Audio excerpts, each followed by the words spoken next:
ఓ సింహాల గుంపు చేసిన దాడిలో నిస్సహాయంగా ఓ గాడిద వాటికి దొరికిపోతుంది. ఆ గాడిదను ఏం చేయకండి, దాంతో పనుంది అని చెప్తుంది ఓ వృద్ధసింహం. అవి గాడిదను తమలో కలుపుకొని కఠినంగా క్రూరంగా రాజులాగా ఎలా ప్రవర్తించాలో ఈ గాడిదకు శిక్షణనిస్తాయి.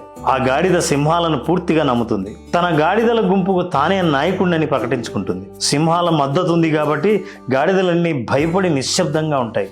ఎదురు తిరిగిన గాడిదలపై దాడి చేసి వాటిని సింహాలకు అప్పజెప్తూ ఉంటుంది. సింహాల ఆకలిని ఈ గాడిదే తీరుస్తూ ఉంటుంది.